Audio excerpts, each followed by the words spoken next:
తీర్చిదిద్దే నాయకుడు మాత్రం మీరు చూడరు. మీ ఇంట్లో ఒక అమ్మాయిని తెచ్చుకోవాలన్నా, ఒక అమ్మాయిని ఇవ్వాలన్నా 7 తరాలు చూస్తారు, 10 మంది దగ్గర చెప్పించుకుంటారు. అప్పుడు కూడా కొన్ని జడ్జిమెంట్లో తప్పులు ఉంటాయి. కానీ ఒక నాయకుడి విషయాల్లో మీరు ఆలోచించకపోతే ఏం చేస్తారు? మీరు ఎట్లా న్యాయం జరుగుతుంది రాష్ట్రానికి? ఎవరన్నా రాశారనుకో దానికి ఒక కలర్. వీళ్ళంతా సమాజానికి వ్యతిరేకం. నేను అడుగుతున్నా, పోయిన గవర్నమెంట్లో అరాచకాలు జరిగాయా లేదా? జరిగిన దానికి యాక్షన్ తీసుకోకుండా వదిలేస్తారా?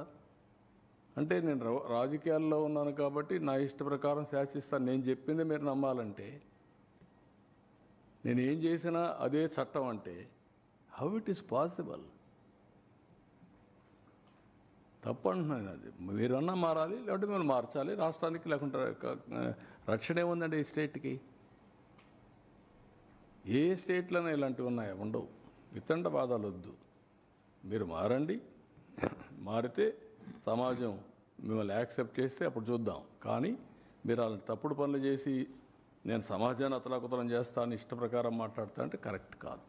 సార్, ప్రతి ఇంటికి టీడీపీ మేనిఫెస్టో అనేటువంటి ఒక కార్యక్రమానికి శ్రీకారం చుట్టాము.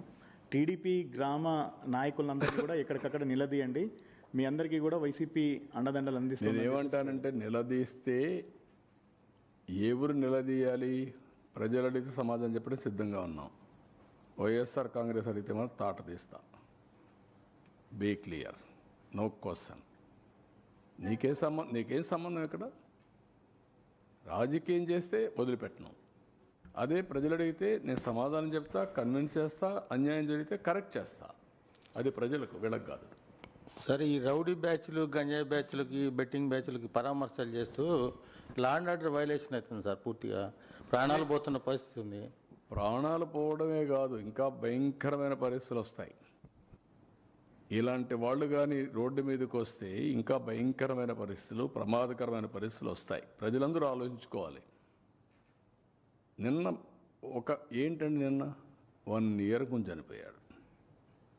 1 year ముందు చనిపోయిన వాడిని పరామర్శించాలని ఎవరు ప్రభుత్వం? నువ్వే కేటగిరీ గవర్నమెంట్. ఎవడు? రిజల్ట్స్ వచ్చాయి. నేను ప్రమాణ స్వీకారం చేసి 12వ తారీఖున, నా గవర్నమెంట్ ఫామ్ చేసి 12వ తారీఖు తర్వాత. ఎప్పుడు చనిపోయాడు? నువ్వు ఉన్నప్పుడే. అంటే కనీసం అలాంటిది 1 year తర్వాత పోయి నువ్వు దాన్ని ఒక ఇష్యూ చేయాలంటే నీ వెహికల్స్ కొట్టి ఒకడు చనిపోతే పరామర్శించరా మీరు? ఒకరు ఫస్ట్, ఇంకొకరు నెక్స్ట్. కనీసం పరామర్శించారా? చూడరా వాళ్ళని? మనిషి ప్రాణానికి విలువ లేదా? బెట్టింగ్ ప్రాణానికి ఉన్నటువంటి విలువ మీరు చంపిన వాళ్ళకి లేదా? వాళ్ళ ప్రాణం కాదా? వాళ్ళ మనుషులు కాదా? ఏ విధంగా అర్థం చేసుకోవాలి? నేను ఎప్పుడూ ఉందాగా ఉంటామని రౌడీలు కూడా ప్రోత్సహించారనుకో, నేను అసమర్థుడు అవుతా.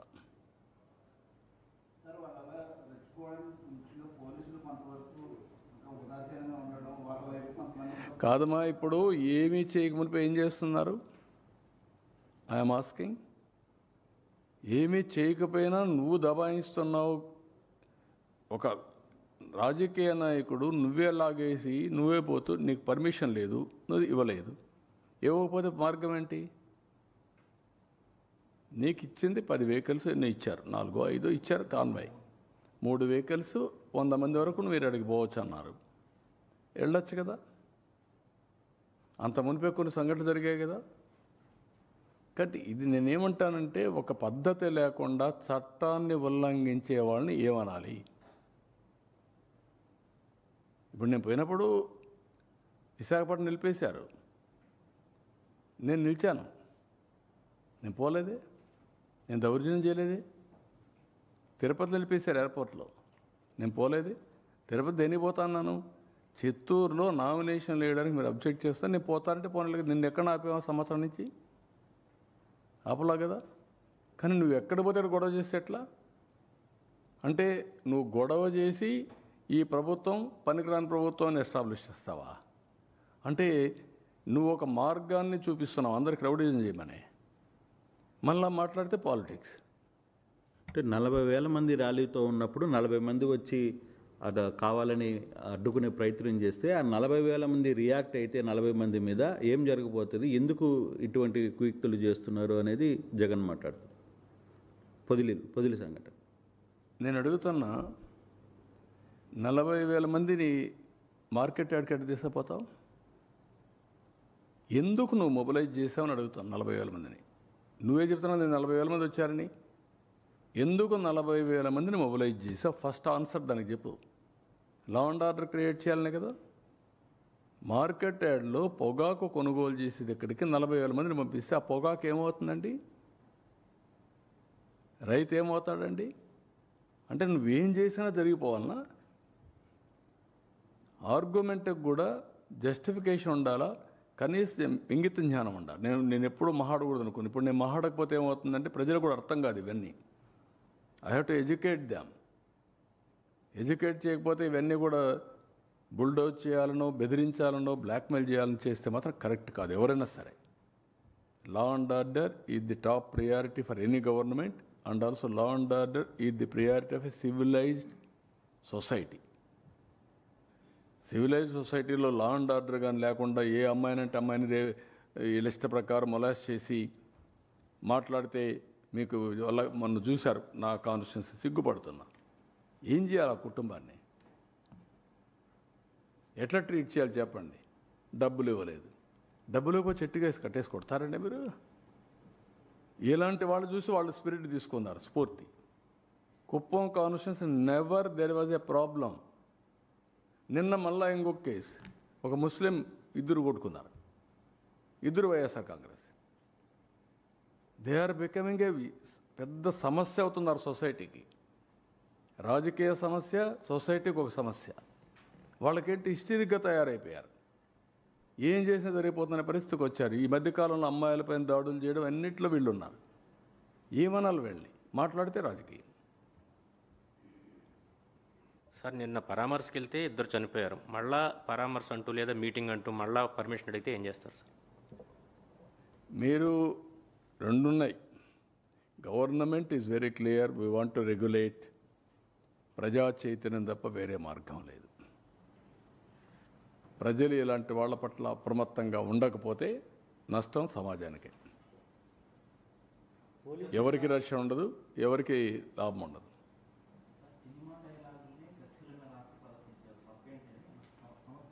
That is what I'm saying. చంపేస్తే కూడా సినిమాలో చూపిస్తారు కదా, సినిమాలో మనుషులు చంపుతారు కదా, చంపితే తప్పేటి?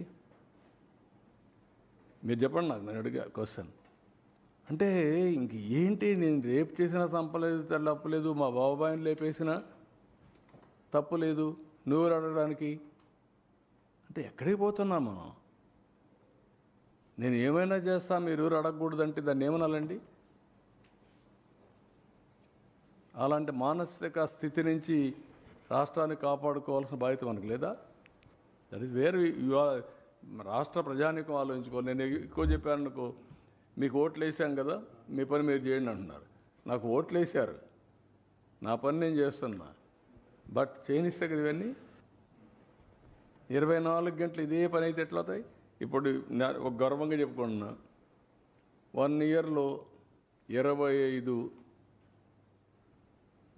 ఎస్ఐపిబి మీటింగ్లు పెట్టి 25 క్యాబినెట్ మీటింగ్లు చేసిపోయి ఎజెండా చేసిపోయి 5 లక్షల కోట్లు 10 సంవత్సరాల్లో ఎంత పెట్టుబడులు క్లియర్ చేశామో ఈ 1 సంవత్సరంలో 5 లక్షల కోట్లు క్లియర్ చేశాం.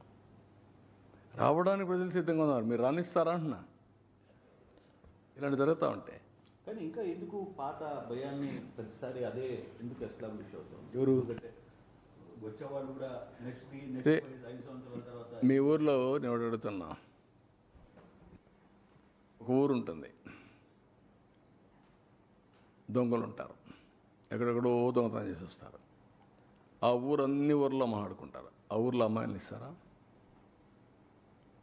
ఆ ఊర్లో పెళ్ళిళ్ళు చేసుకుంటారా? Why? That is the stigma. మనం గుర్తుపెట్టుకోవాలి. రాజకీయాలు రాజకీయంగా చేయాలి, ప్రజాహితం కోసం చేయాలి. అట్లా కాకుండా ఇవన్నీ చేస్తే ఇదే ఉంటుంది. సార్, రాష్ట్రంలో ఇటువంటి పరిస్థితి ఉంటే పెట్టుబడిదారులు కానీ పరిశ్రమలు కానీ రావడానికి కాస్త వెనుగడిగేసే అవకాశం ఉండదు సార్? ఏం బ్రదర్?